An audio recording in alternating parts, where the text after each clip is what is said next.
Support WrestleTalk! Give us a subscribe. Hello and welcome to WrestleRamble. This is Luke Owen, I'm Oli Davis, and today we're going through all of your mailbag questions, including how to fix the WWE Network, specifically. That's a much larger question. Which wrestlers did we used to love but have since soured on, and much, much more. To go to any of those discussion points, click the timestamps in the video description below, or stay right here for some rambling. Top class rambling about to happen. Yeah. Because we hung out at the weekend. We certainly did. We went to go try on some suits ahead of my wedding this coming October. For the new groom order. Groom World Order. I think that's what that's what the comments suggested we called, which I think is a better name. Groom World Order makes more sense. Doesn't it just? But yeah. I think new groom order rolls off the tongue better. Maybe.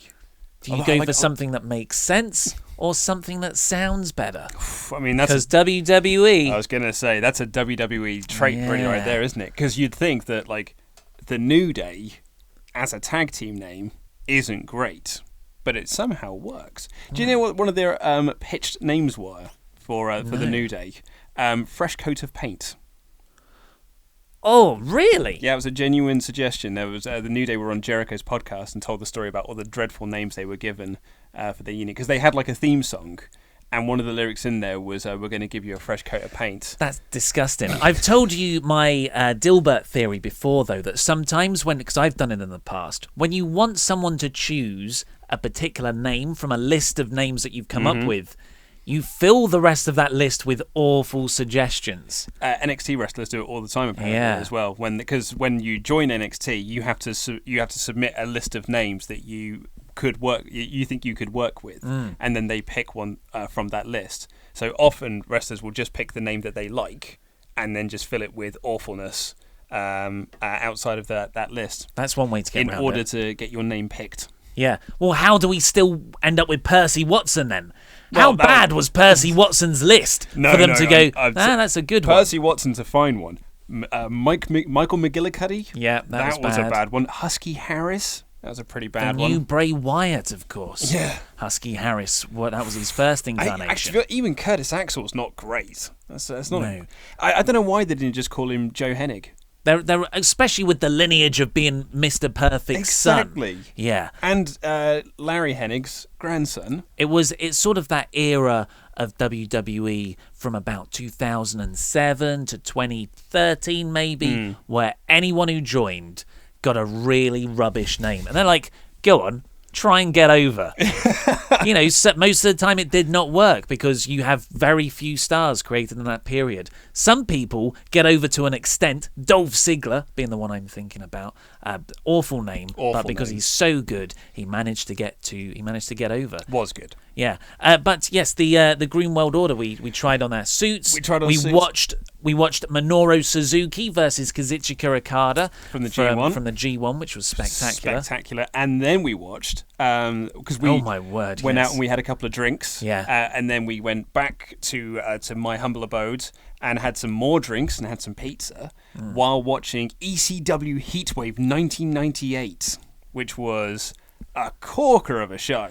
It's a mixture of a corker and kind of just horrific in hindsight. I was going to say, watching it, through the cold light of 2017 eyes, it's like, oh, these poor lads. Because there was me, yourself, a chap called John, all big wrestling fans. But then there were two noobs, two normies, I believe they're called in the meme community. And they were like, who's that guy? What are they up to now? And most of the time, our answers were kind of, that guy's dead. And that guy he's also dead. Yeah, he's not in a good way. Unfortunately, it did get to the point where I think we overestimated how many people were dead. And we just thought, he's dead. And then one of us would go, no, he's still alive. He's still kicking. Yeah, I've checked, he's still alive. God, some of the chair shots they took. Well, I was going to say, because anyone who's seen ECW One Night Stand 2005 will remember the Mike Awesome Masato Tanaka match. What a match of the night, I think. Probably one of the matches of that year, in fact. Yes. It was a brutal match, but they also had that match on Heatwave 98, and it was just great. It was just really as stiff as then as well. And you also had what was the other big match they had? Taz versus Bam Bam Bigelow, which I really good, really enjoyed. Really good match. Yeah, But you also with the had famous suplex spot through the ramp. Through the ramp. That's it. Yeah, it was ECW's most profitable pay-per-view they ever did. So like $5. Yeah, exactly. A net gain of $5. We're in the Paul Heyman like skipping down the street. We got a successful show. Let's do another one. You also had the ECW Tag Team Champions Rob Van Dam and Sabu. Oh, that was a corker. Yeah. Defending against Hayabusa and someone else that we couldn't remember at the time. I can't remember who it is now. But that was also a phenomenal match. It was so great because I've got this thing whenever I say, like, do you know what I like about this wrestler? This particularly works with Japanese wrestlers. Of why I like the look of Japanese wrestlers is because they always look like a baddie from something. And like what I like about Hayabusa, he looks like a baddie from Streets of Rage. Yeah, you said that line several times, substituting out the 80s reference. Well, we were talking about Suzuki from not Suzuki. That's Minoru Suzuki. Yeah, Minoru Suzuki. Yeah, sorry, I suddenly said that. And I was like, no, that's the make of my car. You know, Yamaha. But I said he looks like a baddie from Kickboxer because he does, and with that haircut he did. He looks like a proper baddie from Kickboxer. But it was what a main event as well. 6-man tag. That was really fun. Of the Dudley Boys, Bubba Ray Devon and Big Dick Dudley taking on the Sandman, Tommy Dreamer, and Little Spike Dudley. That match was stiff all over the show. Yeah. As Kevin from the Attitude Era podcast would say, that Bubba Ray Dudley was put on this earth to throw Little Spike Dudley around and to slam him into the mat. And it was like he was trying to slam him into the earth itself. Yeah, Spike, he took a lot of punishment in the match. It was a great show, but yeah, it does have that undercurrent of, man. Yeah, there was some horrific, like, unprotected chair shots to Sandman, like, just proper, like, reaching back and just full force. Like, it's... Because back in the day, I that would have been par the course. That's normal. And I remember when WWE rightfully changed to protected hair shots only and more protected their performers, I was like, but it just doesn't have the same effect. You know, when the Elimination Chamber, the new Elimination Chamber, they put all the pads around, and I was like, this just doesn't feel the same. But you know what? Screw what I think in this instance, because it was... being unconditioned to the chair shots like that, it's just not nice to see. It's like, it feels like a snuff movie sometimes. I really hope we don't watch the G1 or this current stuff happening in New Japan over the last several years. Watch that back in 20 years' time and go... because it is almost 20 years from that ECW show. It is, it's 20 years next year, and we just go, most of those New Japan guys are either dead or brain dead. Oh, man, there was some horrific stuff. And then today, we've also watched some more wrestling. We watched some more of the G1. Got to see Okada Omega 3. Yeah, so we haven't seen the final. I know the result. Luke doesn't. No. But, blimey. Talking about great matches. Yeah. There's just something else. You are a man with more of New Japan than most. Unfortunately, we don't have Edwards in the studio anymore to kind of fill us in on these sorts of things. I hate it when you say this because I've only been watching it since January properly. I know, but so people are calling this like the greatest trilogy of matches of all time. But is this the end of the Okada Omega storyline now? Because I was under the impression... And when I was watching this match, I was watching it thinking like, do you know what I love about this match? It doesn't feel like it's the end of this storyline. It feels like this is just because they're not going like they're not telling the same story they did in parts 1 and 2, and it doesn't feel like they're trying to top that, which would what you would want to do for like the end of a trilogy. So it kind of felt like almost like an appendix, an appendix match of just being. It's like this is when you split the last film in a trilogy, particularly in a book adaptation in films. Perfect this is analogy. Part 3A. Yes, exactly. Yeah, this is Deathly Hallows Part 1, whatever it is. So like that was sort of my feeling on it, and I was expecting spoilers for the match. I was expecting Okada to win because I thought they were then going to go into. They were essentially just going to be building up to that epic rematch for the IWGP Championship, where Omega A finally hits the One-Wing Angel and B finally beats Okada and C finally wins the championship. That's where I thought they were building to, but no, it appears like they ended it here. I don't think they do. The great thing about, from what I see, the way Jado and Gedo book New Japan is that you'll think, okay, from a classic perspective, this is the story they're telling, and they'll give you something just as good, but off in that direction. So I think that's what's happening here, because really, you'd save that third encounter for the big Tokyo Dome show at Wrestle Kingdom 12 they do it at next Wrestle year. Kingdom 12, yeah. But that isn't the way they're going. I don't want to spoil any results for the climax final, but just as a brief recap, Okada and Omega had what Dave Meltzer rated as a 6-star match on January 4th this year. They went around 45 minutes, I think. Hell of a match. Great match. But the thing is, Omega never hit his finisher on Okada. Then you have Okada has a few more title defenses, and each match he is more and more beat down. Like Suzuki, his defense, which is one of my favorite matches of the year, is he just dismantles him for another 45 minutes. Against Shibata, they take each other to the limit. Shibata genuinely probably nearly ended his career, possibly has ended his career. Although there was a nice moment when he returned yesterday in front of the crowd to just show did you hear what he said? No, he walks in. I thought you were. I was mimicking it. Yeah, he did cry a tad. He just walked in and in Japanese goes, "I'm alive." Oh, and then he walks out after a little bit of a. So that was very spine-tingling. Man, a few words. But yes, Okada has just been beaten up, and then Omega finally got a rematch, a second shot at the title, and they went to a 60-minute draw. Great match. I thought it was great match. We were talking about this over the weekend. Yeah. In fact, actually, we had quite a lengthy discussion on the Saturday over a couple of beers about whether it was the better match of the two. We talked about it on the Ramble before as well, and I still am under the conclusion that I think it is the better match. But it's only the better match because the first one exists. Exactly. The comparison we've used is Back to the Future Part 2. Like it's the more I like that movie more, but it only works so well because of the first one. Exactly. So Omega did hit the One-Winged Angel, his finisher in that match, but Okada got his foot on the ropes. So he still hasn't kicked out. You've still got that to play with. Here, the story going in, it's because the G1's a tournament, and Block B, I think that whatever block they're in, you had Okada and Omega neck and neck at the top. Omega needed a win to advance to the finals. Okada just needed to draw. There's a 30-minute time limit. Who is gonna, is Okada just gonna wait it out? No, they just go at it from the opening bell. From the opening bell. Within the first 10 seconds, there were some big old moves being thrown at each other, and I thought it was a really great match. I think I actually preferred the Suzuki match. That we watched on Saturday. On Saturday, yeah. I think I preferred that match, but I really, really enjoyed that Okada, the Omega match. It's because Kenny Omega's. He's so damn good. So quick. So explosive. Yeah. Like he's down and then he's suddenly running really fast. Yeah. Did I miss a frame? I love how he runs the ropes.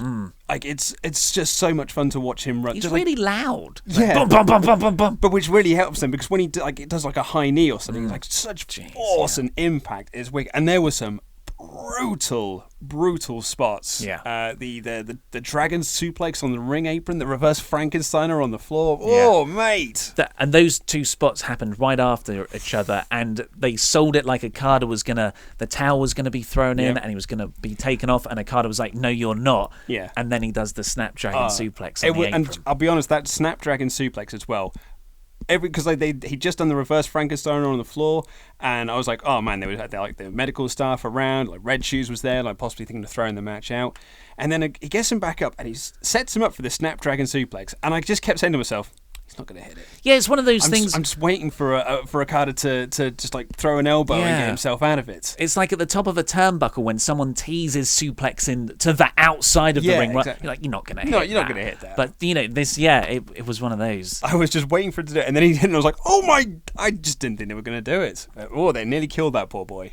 Omega is of course very good. Okada is of course very good. You know who else is very good?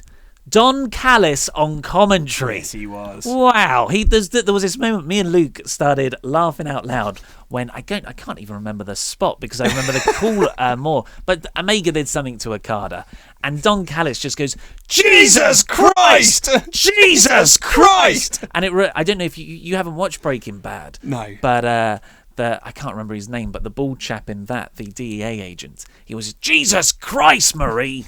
Jesus Christ! And they just keep on doing it. I'm sure the more religious viewers are shaking their heads at us right now if they don't like blasphemy. Blasphemous tones. Blasphemy, blast for you, blast for everyone. So it was... Fun fact for you. It was a blasphemy that almost killed Jeff Jarrett's WWF career. Oh, really? Yeah, it was funny enough because it was a story that I've always known, but I was reminded because I was doing some research for a future video that's going to be coming out this weekend. When Austin, there was a big push for Jarrett to be put into the main event and have a program with Austin for the WWF Championship. And Austin nixed it because he said, Jarrett's just not on my level. Which is fair enough. He probably wasn't at that time. He was a very good heel, but he was a good upper mid-card heel. He was never really at that spot to be facing off against Austin. Sometimes, though, that's how you elevate new guys. Well, that's it. And there was a time as well, because he also put the kibosh on facing Billy Gunn, who just won King of the Ring as a heel as well. He just kept saying, no, he's not on my level either, which led into the rumours that he refused to put Triple H over at SummerSlam 2000. Tease for this weekend's video. But the other reason... The rumour and innuendo, as Something to Wrestle would say... We're coming for you, Pritchard! ...would say, is that Jarrett very publicly, spoke about how he didn't like Austin 3:16 as a phrase because he felt it was blasphemous for him to use Bible verses and sort of Bible iconography as a selling, as a merchandising thing. Because King Ross made the joke... on, I can't remember which show it was now. I think he made a joke about how the WWE are trying to trademark the term 316 for merchandising purposes.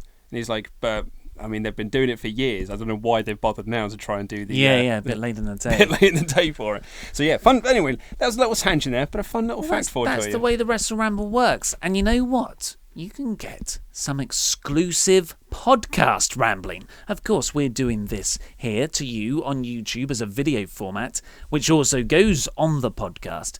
But if you download the podcast, if you subscribe on iTunes, you get access to some extra ramble to begin and close the show. Yeah. Yeah. Well, the people who are like, talk about wrestling, or here's a timestamp for when they finally start talking about wrestling. Even though they're already there. Yeah, even though we've already got the timestamps in. But thank you, that's diligent.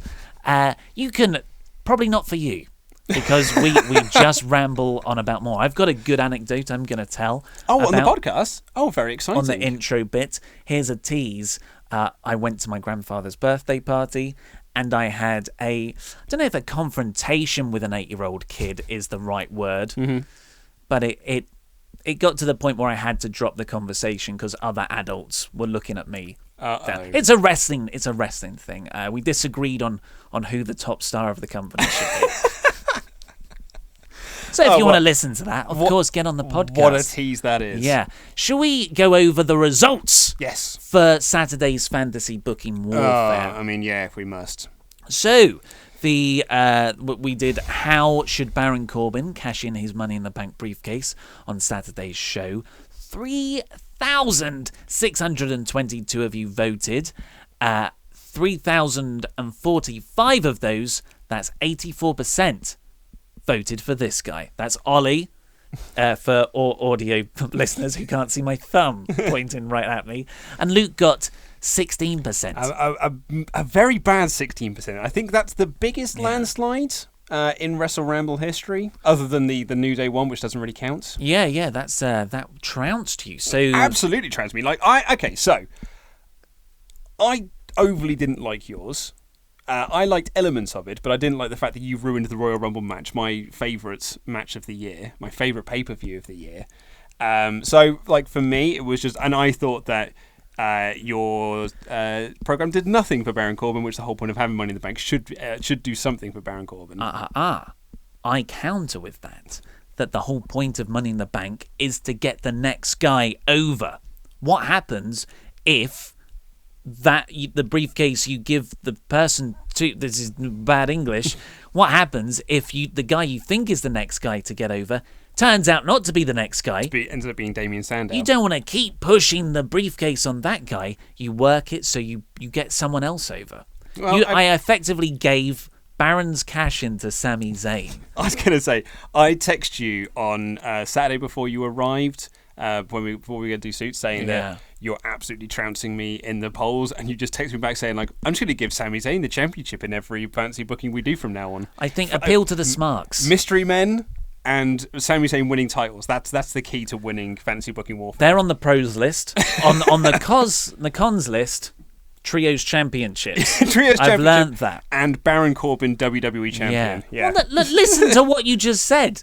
Baron Corbin, WWE Champion. It's going to happen this year, though, isn't it? Like by the end of 2017, Bazza Corbs will be WWE Champion. I don't want that to happen. Well, SummerSlam is, of course, this Sunday. We'll be doing our SummerSlam predictions on Saturday, so make sure to tune in for that show. I did see quite a lot of people messaging in about how it would be really interesting and very different and a complete surprise, because everyone's expecting Bazza Corbs to cash in this weekend at SummerSlam.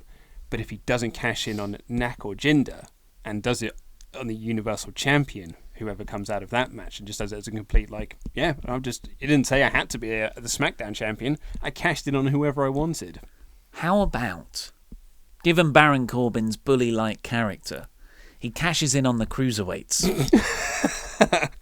And he's like, well, I've won the title now. It's quite a good way to cancel 205 Live. It's like, no, Corbin's ruined the Cruiserweight division. Yeah, just you're all part of the main roster now. Yep. And Corbin isn't the champion. Hey, maybe we should have gone that route. And then you could film a backstage skit where Neville wakes up and all of 205 was just a dream, and he goes back to being a babyface. Why, I sort of... He goes back to being Adrian Neville and starts doing the Red Arrow again. Or that, wasn't he? He had a cape for a while. Yep. That Mighty Mouse character. Yes. Yeah. Well, they did that when he was tagging with Stephen Amell, because they did it like a big comic book thing, didn't they?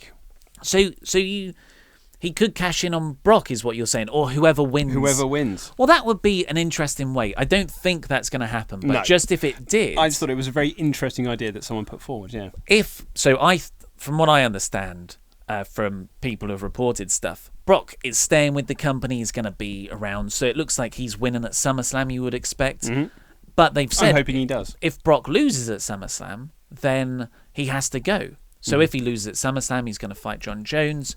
Maybe if Baron Corbin, if Lesnar wins the Fatal 4-Way, but loses the belt to Corbin... It's a way out of that stip. Yeah, Lesnar can stay around... and lose the belt. And that's a hell of a way to elevate Corbs, to be the guy to beat Brock Lesnar. Yeah. I mean, it's either him or Roman Reigns. So, got to pick one of them. I suppose, actually, it smells like the two of them. I'd have Roman Reigns.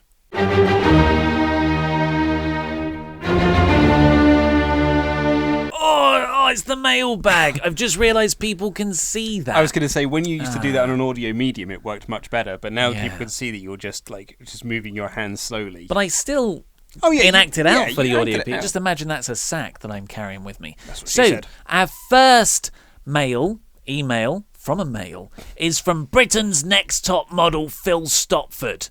Now, he writes in, I was an Ultimate Warrior fan as a kid, never liked Hogan, but as I grew up and got more knowledgeable about the inner workings of pro wrestling, I found out just how much of a douchebag the Warrior was to work with, and that he actually couldn't wrestle very well, was difficult to work with, and well, the SummerSlam 1991 incident. So, my question is, who were your favourite wrestlers when you were growing up, and why aren't they now? If they are, good for you. Mine is Bret Hart or Kurt Angle. I can't split them. Also, I still love the Warrior with that nostalgic feeling. So, have you got some for this? Yeah, I mean, Warrior's one for me as well, but I was actually also a big Hogan mark. Because I didn't really get into wrestling, proper into wrestling until sort of much later on, around that Attitude Era period. But when I was on the periphery of watching wrestling around a friend's house, I thought Hogan was awesome because why wouldn't you? Yeah. But yeah, he has turned to, I don't know, when you start hearing those stories and his big fantasy world that he lives in. I find the fantasy world he lives in quite amusing. You know, he was going to be the bass player for Metallica. He was meant to be the face of the George Foreman grill before George Foreman. Love all that sort of stuff. He was supposed to play the wrestler instead of Mickey Rourke. That's great. Love all that.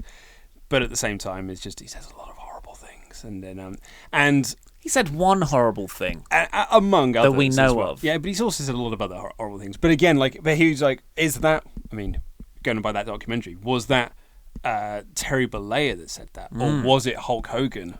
That's the Terry Bollea. That's how big his penis is. Hulk Hogan's got a 10-incher pythons. I was going to say, keep going. Yeah. Hogan, Honky Tonk Man. Okay. I always thought the Honky Tonk Man was quite humorous, but you hear him in shoot interviews and you're like, oh, he's a nasty piece of work, laughing at people for getting cancer. That's, I mean, I know he doesn't like a lot of people, but even if you don't like someone, laughing at them for getting cancers and just doing that's not cool, man. Yeah, there's standards of decency, isn't there? Yeah.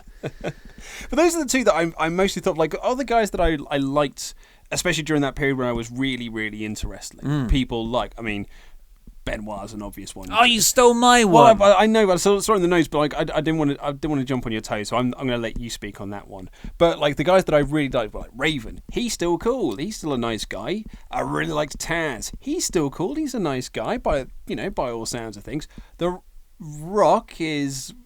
I go through. Rock's amazing. Yeah, I know, but I go through like hot and cold with the Rock. He's great. I loved him when I was a kid. I don't know who you are anymore. I loved him when I was a kid. I thought he was the most entertaining man in all of in sports entertainment. In sport. Yeah, thank you. And then, but like then he went through this period. I like him again now, but he did go through this weird period where he just spent his life just being this odd, motivational man that was getting up at 3 a.m. to eat nothing but pancakes and chicken fillets, and then just being like, "Why aren't you me? Why aren't you better than you are currently? Be more like The Rock." And I'm like, "All right, mate, calm down." So you don't like him because he's much, much better than you? No, he's not. But he's not much better than me. Well, he is. I'm fully accepting he is way better than me. I was going to say, I rescind that comment. Yeah. He is way better than me. I don't know anything that I'm better than The Rock at. I don't pose for photos where I'm just doing this all the time. But he's better at you than that. I mean, he's better at me to do that, but I also feel that I am a better person because I don't do that.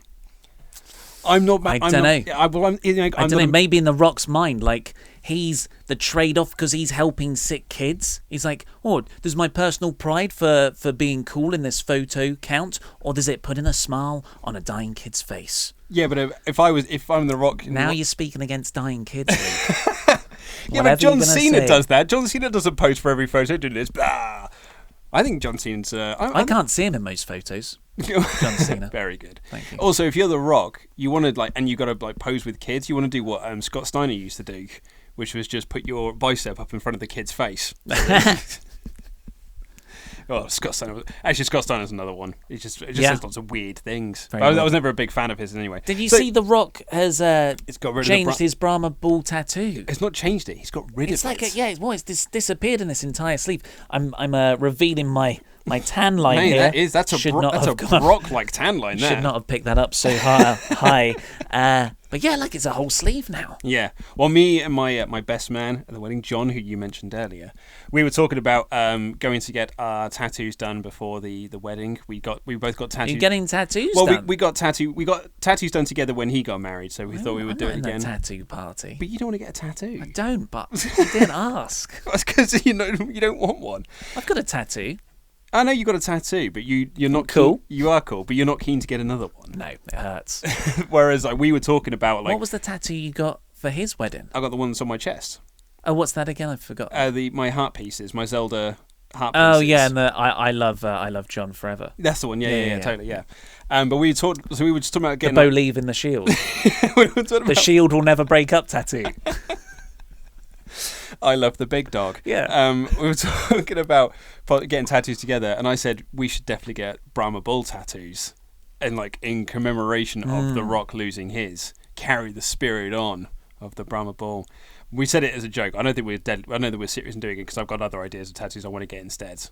I think a good person to look at for inspiration is Michael Cole. Do you remember his weird, horrible tattoos? Yeah, I thought you were going to say his weird dad bod. Yeah. Because he has got a weird dad bod, as Michael Cole. He's an oddly shaped man. I thought they were fake tattoos when he came out and wrestled that one WrestleMania year in his singlet. But no, those are legit tattoos. Those are legit. Yeah, wow. Those are some legit horrible tattoos. Although, better than Randy Orton's. Because Randy Orton has just got the world's most generic tattoos. As a comment that I run a wrestling forum about 10 years ago, in fact, because it was in 2007. It was my final year at university, and it stuck with me since then. It still makes me chuckle. It was like, Randy Orton looks like the sort of guy that went into a tattoo parlor, looked at the wall that said most popular, and said, I'll have one of each. Nice. Yes. Shall I do my former favourite wrestlers who I've since soured on? So, of course, there's Chris Benoit. I think you can't argue with that. That's definitely the most souring love for someone you can ever have. Yeah. So, Chris Benoit, of course, one of my favourites as a kid. God damn, he was awesome. Yeah, he was great. Everything he did was just look real. I mean, I thought it was real back then, so it looked even more real. So it looked like he was he was a lot tougher than everyone else.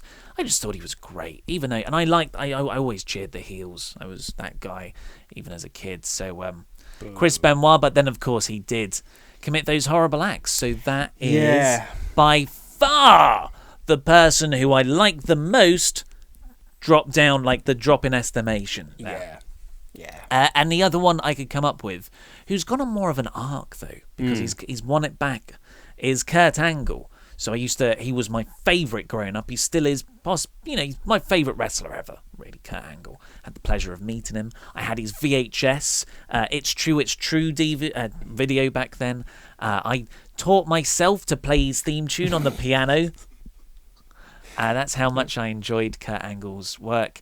But then when he, great couple of years in TNA, but then came the drunk tweets. And I was like, Kurt, what are you doing to yourself? And then I remember a whole period where he was near a girlfriend that he wasn't meant to go near anymore.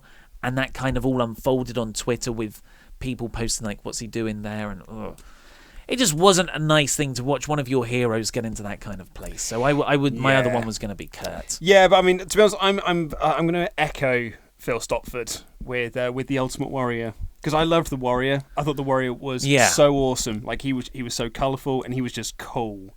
But I can't really get behind anyone who just denounces the LGBT community. Just can't do it. I can't get behind those sorts of people. Are they a faction, or is that a wrestling promotion? It is, yeah. We're going to be feuding with them. LGBTQ2 wrestling. Okay, so next up we have the mayor of Painesville, Dan. Yep, he's got a difficult last name to say, so he said, you can just call me Dan. Cool. Yeah, the mayor of Painesville, Dan. Ooh. Although it does bring Partridge into the equation. Dan! That's a good partridge. Oh, I quite like doing a partridge, yeah. So he writes in, I've been thinking a lot about my next question because he's had many already. As the result, I got plenty now, but I'm saving them for the next months, with the exception of this one. Is WWE ruining the network? What should be done to solve this problem? Still in shock about Wonder Oli. We all are. So this is, you've probably seen the thumbnail. That's probably the reason you clicked on this video. How can WWE save the WWE Network? Or how to save the WWE Network?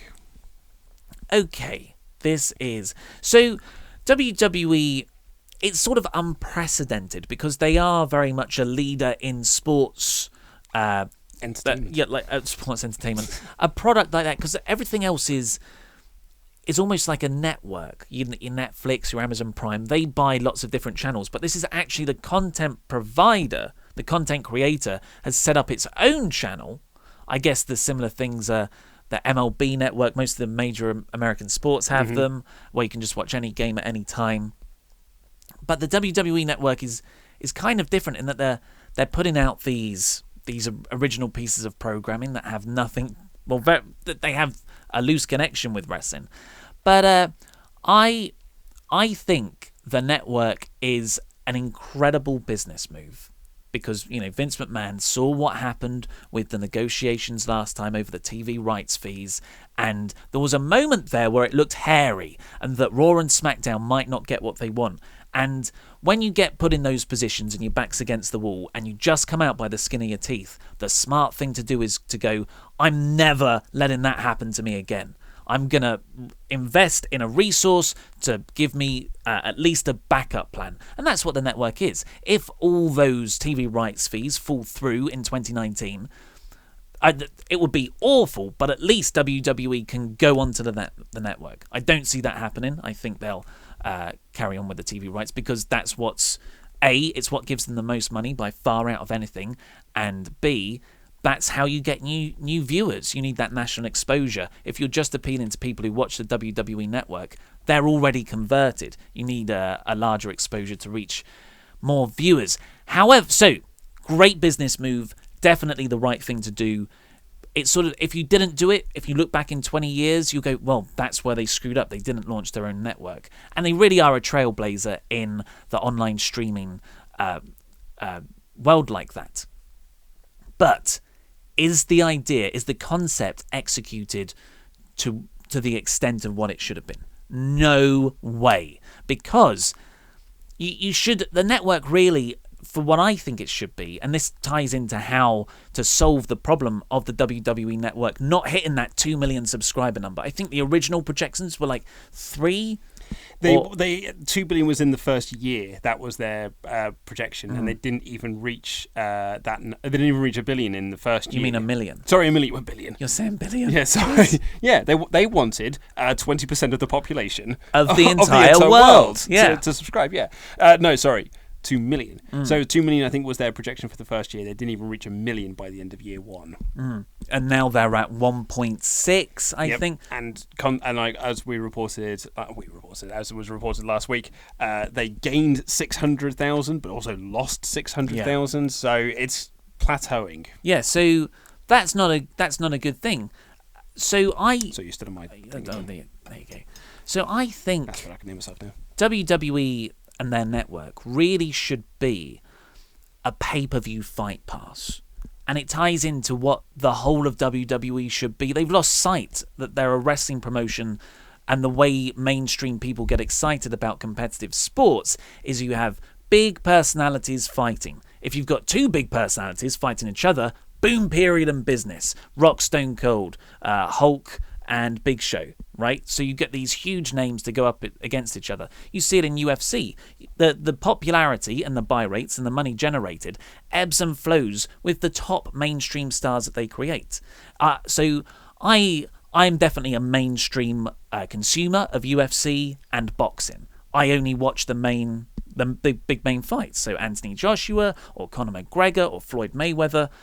And those are the people WWE need to appeal to, because people will watch that and then hopefully they'll go, oh, you know what, I enjoyed that, I'm going to stick with it. So not only did you get their money for that big fight that you promoted, you've now got their interest to go through. So rather than investing all this time in frickin' ride-along and a game show for R-Truth, what you need is to focus everything on building up stars. Larger-than-life stars. Don't hamstring them. Don't make the brand of WWE bigger than the actual person you're meant to promote. That's why Brock Lesnar is such a big draw, is because he feels bigger than anyone else in the company. Same with Goldberg, same with John Cena. But everyone else on that roster, no one feels anywhere close to those 3 guys. And you can say Roman Reigns is really good, but is he? Not really good, but he's pushed really hard. But he's not a star. I wouldn't say he couldn't walk onto a mainstream news outlet and everyone knows who he is. Not at all. Whereas you can with... But in fact, no one on their roster could, with the exception of those 3 guys. Yeah. Or Triple H could, I guess, to an extent. Yeah. But again, but that's the problem with the part-timer mentality. And so if you create these new stars and don't lose faith in them or push people organically rather than shoving down people's throats, you'll have these big fights that you can promote. But the only way you can see them, TV viewers, is if you subscribe to the network, which not only has everything ever, which for me as a wrestling fan, I think as for wrestling fans, if you have that vast back catalogue of all the Raws, all the SmackDowns, all the pay-per-views, ECW, WCW, that's incredible. That is what, I feel like I'm doing a pitch now, but that is worth $9.99 a month alone. And then you add in, maybe you do a few Table for Threes or JBL Legends, because I think those are really interesting. Stone Cold Podcast, stuff like that. But you don't need Unfiltered with Renee Young. Talking Smack was a nice addition, actually. That would work. But you use Raw and SmackDown to build to these big fights between main stars, big stars, that you can only watch by handing over your cold, hard cash. And then once you've handed that over in a subscription model, the idea is you kind of forget about it, like a gym membership, and it just keeps rolling over. You're like, I'm going to cancel it. Oh, but that's this fight versus that fight. Oh, that's next weekend. I'll save it until then and I'll watch it then. So they've cannibalized pay-per-view and turned pay-per-view into just more stuff, when really they should have kept pay-per-view special and turned pay-per-view treat the WWE Network as a pay-per-view pass. Very conscious. I don't think you've talked for about 15 minutes. That's quite all right. So, but that's how I would do it, and that's how I would save WWE as a whole. I was actually not annoyingly, really.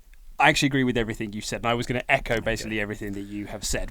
So I agree with you that I think that there's so much. When WWE started doing the network, they were like, oh, do you know what we need to do? Original programming. We need to do Table for Three, Ride Along, blah, blah, blah, blah, blah. Whereas that stuff no one's interested in. No one watches that. No one's going to buy the network. No one's buying the network for that. Like, they spent loads of money on bringing Jerry Springer in to do shows. Like, no one's buying the network. It's like, oh, Jerry Springer's got a new show. Better subscribe to the WWE Network then. Like, that's not bringing in outsiders, the mainstream audience, as you put it. The only people subscribing to the network are people who are diehard WWE fans. You and I are subscribers to the network. Not everyone who watches this show subscribes to the network. There will be some that do, but there'll be others that don't, because they might not be the diehardest of the diehardest WWE fans. They're just passing fans. I think that's, and I've said this many times in the show before, that they do need to treat the network as a pay-per-view provider, like it is a Dish TV thing that is, or Dish I think it's just called, where it's just, we built this and you're like, cool, if you want to see this, you've got to subscribe to the network and then you can see this thing. Here's the other side of it, and another model that I don't know how feasible it is. I'm sure there's some technology way back end that you can do it, that pay-per-views are not part of the free trial. Oh, okay. Because I think that's where they are losing money on things, because people because they do it around WrestleMania.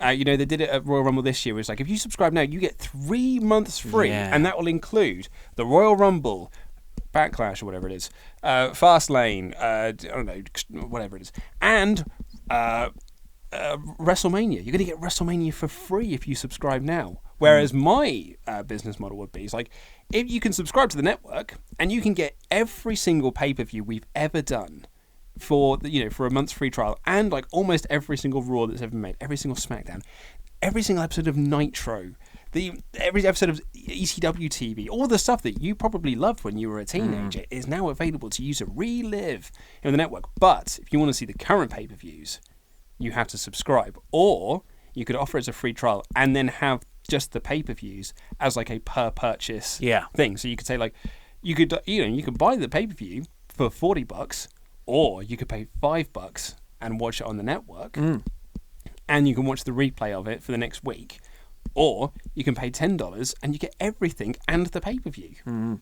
Yeah, it's that they've for the guy who essentially boomed the pay-per-view business, being Vince McMahon in the 80s.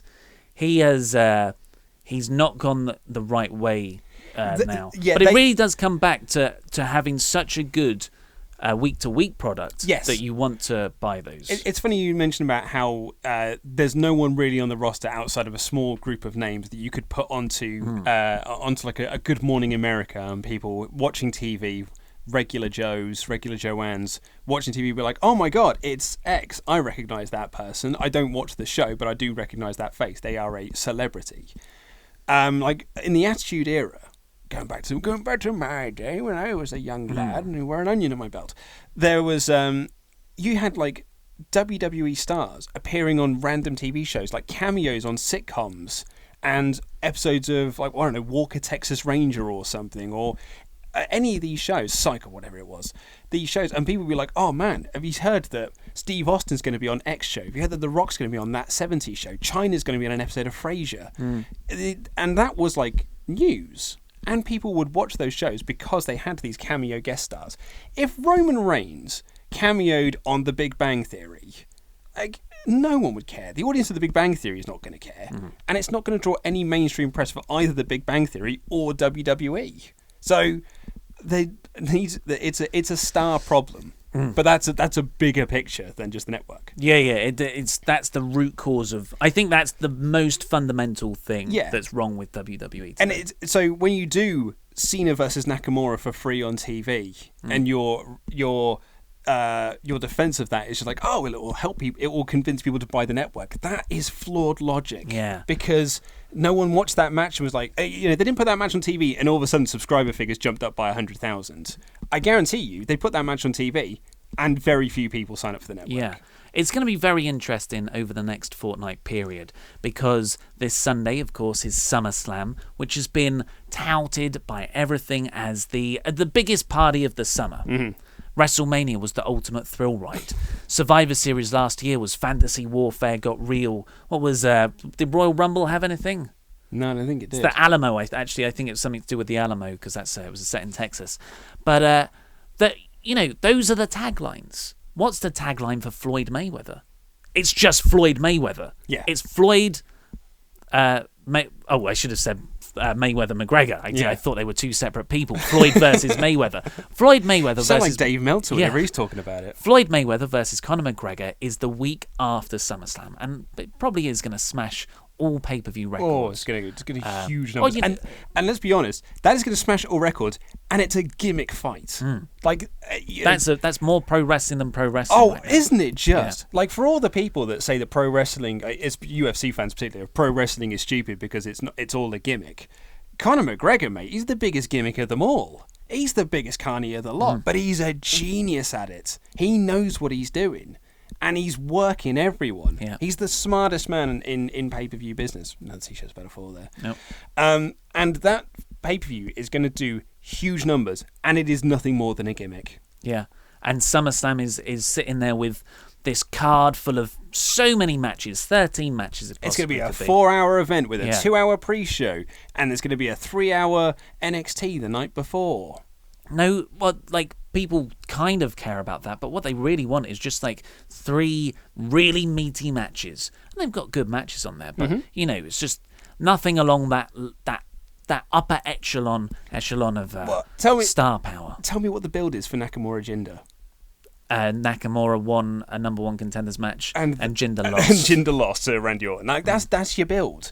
Of course no one cares about that match. Keep talking about, we want to show the mainstream what Nakamura is all about. Brilliant. Put him in some meaty stuff on TV then. Get him involved in a storyline, which he's yet to really do on the main roster.